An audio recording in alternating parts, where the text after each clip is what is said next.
Hello दोस्तों, Bihari coaching classes के back to back VVI current affairs में आपका हार्दिक स्वागत है। चलिए दोस्तों, आज 28 जुलाई है। आज के करंट अफेयर्स की शुरुआत हम लोग क्वेश्चन नंबर फर्स्ट से करते हैं। पहला क्वेश्चन है, भारत किस वैश्विक संघ के साथ अगले 5 वर्षों के लिए वैज्ञानिक सहयोग पर समझौतों को नवीनीकृत करने जा रहा है। जिसका पहला ऑप्शन है नासा, दूसरा ऑप्शन है यूरोपीय संघ, तीसरा ऑप्शन है नाटो और चौथा ऑप्शन एमनेस्टी इंटरनेशनल है। दोस्तों, नासा है ये अमेरिका का अंतरिक्ष स्पेस स्टेशन है, जिसका फुल फॉर्म होता है नेशनल एरोनॉटिक्स स्पेस एडमिनिस्ट्रेशन, जिसकी स्थापना दोस्तों 1 अक्टूबर 1958 को हुआ था। दूसरा यूरोपीय संघ है, जिसकी स्थापना 1993 में हुआ था। मुख्यालय इसका ब्रुसेल्स में है। जो कि आपको बेल्जियम में पड़ता है। तीसरा ऑप्शन है नाटो की स्थापना 1949 में हुआ था और आपको नाटो का मुख्यालय भी ब्रुसेल्स में है, जो कि बेल्जियम में पड़ता है। चौथा ऑप्शन एमनेस्टी इंटरनेशनल, जिसकी स्थापना 1961 में हुआ था और मुख्यालय इसका लंदन में है, इंग्लैंड में। तो दोस्तों, आपका जो सही जवाब है क्वेश्चन नंबर फर्स्ट का, वो ऑप्शन B2 यूरोपीय संघ आपका सही जवाब है। चलिए, इससे संबंधित मुख्य बिंदु हम लोग देखते हैं। यूरोपीय संघ की स्थापना जो हुआ था आपको दिया गया है 1 नवंबर 1993 को। मास्ट्रिच में हुआ था। यह मास्ट्रिच किस देश में पड़ता है? तो नीदरलैंड में पड़ता है। दोस्तों, मुख्यालय है यूरोपीय संघ का मुख्यालय ब्रुसेल्स में है, बेल्जियम में। वर्तमान में यूरोपीय संघ के अध्यक्ष जो हैं उर्सुला वॉन डेर लेयेन, जो कि बहुत इंपॉर्टेंट भी है क्वेश्चन है दोस्तों। चलिए, क्वेश्चन नंबर 2 की ओर बढ़ते हैं हम लोग। कारगिल विजय दिवस किस तिथि को मनाया जाता है? बहुत इंपॉर्टेंट क्वेश्चन, सब जानते होंगे आप लोग। पहला ऑप्शन 27 जुलाई, दूसरा 8 अगस्त है और तीसरा ऑप्शन है 26 जुलाई और चौथा ऑप्शन जो दिया गया है आपको 19 अगस्त है। जिसका सही जवाब आपका है ऑप्शन C3 26 जुलाई। 26 जुलाई को कारगिल विजय दिवस मनाया गया था। चलिए, इससे मुख्य बिंदु देखते हैं हम लोग। यह दिवस जो है कारगिल विजय दिवस, वो ऑपरेशन विजय की सफलता के याद में मनाया जाता है, क्योंकि 26 जुलाई 1999 को ही कारगिल से हम लोग पाकिस्तान से हम लोग जीते थे। उसमें देखिए 26 जुलाई 1999 को भारत ने कारगिल में पाकिस्तानी घुसपैठियों के कब्जे से अपने क्षेत्र को पुनः प्राप्त कर विजय हुआ था। ठीक है दोस्तों, क्वेश्चन नंबर 3 की ओर हम लोग चल रहे हैं। किस भारतीय राज्य या केंद्र शासित प्रदेश द्वारा खेलो इंडिया यूथ गेम्स के चौथे संस्करण की मेजबानी की जाएगी? पहला ऑप्शन नई दिल्ली, दूसरा ऑप्शन हरियाणा, तीसरा ऑप्शन पंजाब और चौथा ऑप्शन है आपका हिमाचल प्रदेश। जिसका सही जवाब ऑप्शन B हरियाणा है। हरियाणा में होने वाला है खेलो इंडिया यूथ गेम्स के चौथे संस्करण। दोस्तों, इससे संबंधित मुख्य बिंदु है हरियाणा राज्य के पंचकूला आपको याद रखना है। इंडिया यूथ गेम्स के चौथे संस्करण का आयोजन 2021 में की जाएगी। बहुत इंपॉर्टेंट क्वेश्चन, पंचकूला ये आपको याद कर लेना है। चलिए दोस्तों, अब हरियाणा के मुख्यमंत्री मनोहर लाल खट्टर जी हैं, ये आपको पता ही है। हरियाणा के राज्यपाल सत्यदेव नारायण आर्य हैं। खेल मंत्री किरण रिजिजू जो हैं, ये हरियाणा के मुख्यमंत्री के साथ में इसकी खेलो इंडिया यूथ गेम्स के चौथे संस्करण की मेजबानी का नींव रखे हैं इन लोगों ने। चलें दोस्तों, आगे हम लोग क्वेश्चन नंबर 4 की ओर बढ़ते हैं। राष्ट्रीय खुफिया ग्रिड, जिसको हम लोग बोलते हैं नेट ग्रिड, किस केंद्रीय मंत्रालय के तहत एक संलग्न कार्यालय है? तो पहला ऑप्शन है गृह मंत्रालय, दूसरा ऑप्शन है रक्षा मंत्रालय, तीसरा ऑप्शन वित्त मंत्रालय, चौथा ऑप्शन दूरसंचार मंत्रालय। तो इसका जो क्वेश्चन नंबर 4 का उसका सही जवाब है ऑप्शन A है गृह मंत्रालय। के राष्ट्रीय खुफिया ग्रिड नेट ग्रिड है, वो गृह मंत्रालय के संलग्न कार्यालय है, साथ में काम करते हैं। क्वेश्चन नंबर 5 में चलते हैं हम लोग।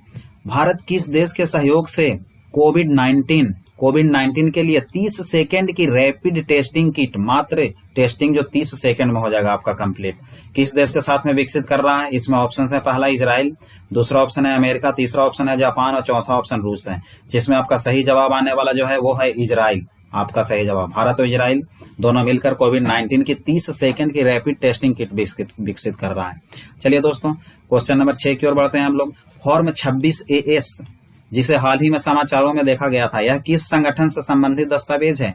तो केंद्रीय प्रत्यक्ष कर बोर्ड पहला ऑप्शन है, दूसरा ऑप्शन राष्ट्रीय जांच एजेंसी, तीसरा ऑप्शन रक्षा अनुसंधान एवं विकास संगठन DRDO और चौथा ऑप्शन है भारतीय प्रतिभूति और विनिमय बोर्ड SEBI। दोस्तों, सबसे पहला ऑप्शन केंद्रीय प्रत्यक्ष कर बोर्ड, जिसको हम लोग CBDT बोलते हैं, डेली आ रहा है। CBDT का फुल फॉर्म भी मैंने आपको कल के भी करंट अफेयर्स में आया था, इसके पिछले वाला करंट अफेयर्स में भी आया था। सीबीडीटी की स्थापना मैंने आपको बताया था 1 जनवरी 1964 को, और इसका फुल फॉर्म होता है सीबीडीटी का central board of direct taxes. चलिए दोस्तों आगे बढ़ते हैं हम लोग। राष्ट्रीय जांच एजेंसी, जिसको हम बोलते हैं एनआईए, जिसका फुल फॉर्म होता है नेशनल इन्वेस्टिगेशन एजेंसी, जिसकी स्थापना 2008 में की गई थी। ऑप्शन नंबर 3 है रक्षा अनुसंधान एवं विकास संगठन DRDO, defence research development organisation, जिसकी स्थापना 1958 में हुआ था। भारतीय प्रतिभूति और विनिमय बोर्ड, ये चौथा ऑप्शन है। SEBI, security exchange board of India, जिसकी स्थापना 12 अप्रैल 1988 को हुआ था, जिसमें आपका सही जवाब जो है वह है ऑप्शन ए, केंद्रीय प्रत्यक्ष कर बोर्ड, जिसको हम सीबीडीटी बोलते हैं। चलिए दोस्तों आगे इससे मुख्य बिंदु हम लोग देखते हैं। फॉर्म 26A, जिनके भी परिवार लोग हैं जो सरकारी नौकरी करते होंगे, तो उनको जब टैक्स पेयर हो जाते हैं वो, तो उनको 26 नंबर फॉर्म मिलता है। ये फॉर्म 26 नंबर जो है वो मिलता है, वो किससे संबंधित है? पूरा आय कटौती से, टैक्स से।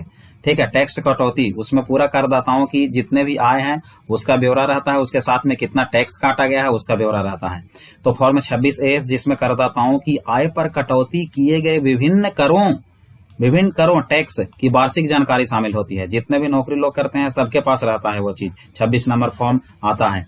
चलें क्वेश्चन नंबर 7 हम लोग देख लेते हैं। भारत के राष्ट्रपति रामनाथ कोविंद के निजी सचिव के रूप में किसे नियुक्त किया गया है? पहला ऑप्शन अरविंद सक्सेना, दूसरा अरुण अरोड़ा, तीसरा पी मोहंती और चौथा पी प्रवीण सिद्धार्थ, जिसमें आपका जो सही जवाब है ऑप्शन नंबर डी है, पी प्रवीण सिद्धार्थ। चलें इससे मुख्य बिंदु हम लोग देखते हैं। इन्होंने विक्रम सिंह का स्थान लिया है। जो पी प्रवीण सिद्धार्थ जी हैं, जो कि रामनाथ कोविंद के निजी सचिव हैं राष्ट्रपति के, उन्होंने विक्रम सिंह का स्थान लिया है। चलें क्वेश्चन नंबर 8 देखते हैं हम लोग। हाल ही में फीफा कप है। फीफा कप का संबंध फुटबॉल से है, ये जानते ही हैं, और फुटबॉल विश्व का सबसे लोकप्रिय खेल है, यह भी मालूम है आपको।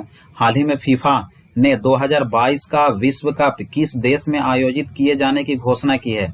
2022 में जो विश्व कप होने वाला है वो किस देश में आयोजित करने की घोषणा की गई है, उसको निकालना। फीफा में 32 देशों ने भाग लेता है, 32 फुटबॉल टीम होता है उसमें। चलें, फुटबॉल टीम होता है 32। चलिए ऑप्शन ए देख लेते हैं, चाइना है। ऑप्शन बी में इंग्लैंड है, ऑप्शन सी कतर है, और ऑप्शन डी जापान है, जिसमें आपका जो सही जवाब है वो सही जवाब है आपका जो कतर है। ऑप्शन नंबर सी आपका सही जवाब है। चलिए दोस्तों अब इससे संबंधित मुख्य बिंदु हम लोग देखते हैं। कतर में आयोजित किया जाना है फीफा वर्ल्ड कप जो है, फीफा विश्व कप है 2022, वो कतर देश में आयोजित किए जाने वाले हैं। और कतर के प्रधानमंत्री जो वर्तमान में है उनका नाम है खालिद बिन खलीफा अब्दुल अजीज अल थानी, ये वहां के प्रधानमंत्री हैं। कतर की राजधानी कहाँ है? कतर की राजधानी दोहा है। कतर की मुद्रा का नाम है कतरी रियाल। फीफा कप का संबंध फुटबॉल से है, फुटबॉल से। फीफा विश्व कप की स्थापना हुई थी 1930 में, लेकिन दोस्तों फीफा की स्थापना तो हुई थी 1904 में, लेकिन फीफा विश्व कप की स्थापना 1930 में हुआ था। और 1930 में ही पहला फीफा का वर्ल्ड कप हुआ था, जिसमें विजेता उरुग्वे था और उप विजेता अर्जेंटीना था। और जो ये फीफा विश्व कप जो पहला था 1930 में जो हुआ था, वो उरुग्वे में ही आयोजित की गई थी।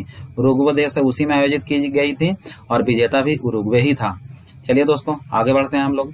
फीफा का फुल फॉर्म होता है federation international D football association. मुख्यालय ज्यूरिख में है, जो कि स्विट्जरलैंड में पड़ता है। अध्यक्ष जियानी इन्फेंटिनो। बहुत इंपॉर्टेंट क्वेश्चन है, बहुत सारे पॉइंट में लेकर आया हूं, आप लोग को हर एक पॉइंट पे बिल्कुल ध्यान देना है और नोट्स बनाते चलना है, और नोट्स को दिन में एक बार कम से कम जरूर देखना है। इतना करने के बाद आपको कहीं करंट अफेयर्स की कोई समस्या नहीं होगा। चलें 2026 में होने वाला फीफा वर्ल्ड कप का मेजबान देश कौन कौन है? तो इसमें 3 देश हैं, कनाडा है, मैक्सिको है और अमेरिका। ये तीनों देश में संयुक्त रूप से होगा। दुनिया का सबसे लोकप्रिय खेल फुटबॉल है।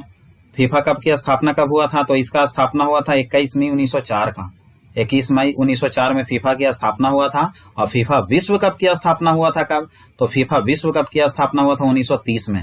ठीक है दोस्तों, और ये फीफा विश्व कप 2022 में होगा, वो किस देश में होगा? तो हमारा आंसर इसका है कतर में। और 2026 में किस देश में होगा? तो 3 देश में संयुक्त रूप से होगा, कनाडा, मैक्सिको और अमेरिका में होगा। चले दोस्तों क्वेश्चन नंबर 9 की ओर बढ़ते हैं हम लोग। हाल ही में जारी 187 देशों की इंटरनेट स्पीड रैंकिंग में भारत को कौन सा स्थान प्राप्त हुआ है? इंटरनेट स्पीड रैंकिंग जो है 187 देश है, 187 देशों का इंटरनेट स्पीड रैंकिंग में भारत को जो स्थान मिला है आपका, ऑप्शन पहला 119वां, दूसरा ऑप्शन 123वां, तीसरा ऑप्शन 129वां और चौथा ऑप्शन 187वां। तो इसमें जो भारत को स्थान मिला है ऑप्शन सी है, 129वां स्थान मिला है। चले दोस्तों आगे हम लोग बढ़ते हैं क्वेश्चन नंबर 10 की ओर। किस देश में बास्तिल दिवस, बहुत इंपॉर्टेंट क्वेश्चन है, बहुत इंपॉर्टेंट, किस देश में बास्तिल दिवस समारोह मनाया जाता है? पहला ऑप्शन फ्रांस है, दूसरा ऑप्शन रूस है, तीसरा ऑप्शन कनाडा है और चौथा ऑप्शन ऑस्ट्रेलिया है, जिसमें आपका सही जवाब जो है ऑप्शन ए है, फ्रांस में मनाया जाता है बास्तिल दिवस। चलें इससे संबंधित मुख्य बिंदु हम लोग देखते हैं। फ्रांस अपने राष्ट्रीय दिवस बास्तिल दिवस समारोह को हर 14 जुलाई को, हर वर्ष 14 जुलाई को ही मनाया जाता है, यह आपको याद रखना है। बास्तिल दिवस किस देश में मनाया जाता है? फ्रांस में। किस तिथि को मनाया जाता है? तो 14 जुलाई को मनाया जाता है। चलें क्वेश्चन नंबर 11 जो आपको होमवर्क के रूप में दिया जा रहा है और डेली दिया भी जा रहा था, तो उसमें जो क्वेश्चन है पढ़ देता हूं मैं। ऑपरेशन मुस्कान की शुरुआत किस राज्य ने की है? पहला ऑप्शन केरल है, दूसरा ऑप्शन आंध्र प्रदेश है, चौथा ऑप्शन छत्तीसगढ़ है और दूसरा है आंध्र प्रदेश, तीसरा छत्तीसगढ़ और चौथा ऑप्शन जो है वो बिहार है। तो दोस्तों इसका जवाब आपको सबसे पहले कमेंट बॉक्स में कमेंट करके बताना है और जिनका जवाब सबसे पहले आएगा उनका जस्ट नेक्स्ट डे के back to back current affairs में सबसे पहले नाम लिया जाएगा। दोस्तों अब आपको इससे संबंधित एक मुख्य बिंदु मैं बता देता हूं। इस अभियान का उद्देश्य लापता बच्चों को पता लगाना, बाल श्रम और बंधुआ मजदूरी को रोकना और घरेलू काम में लगे बच्चों को बचाना।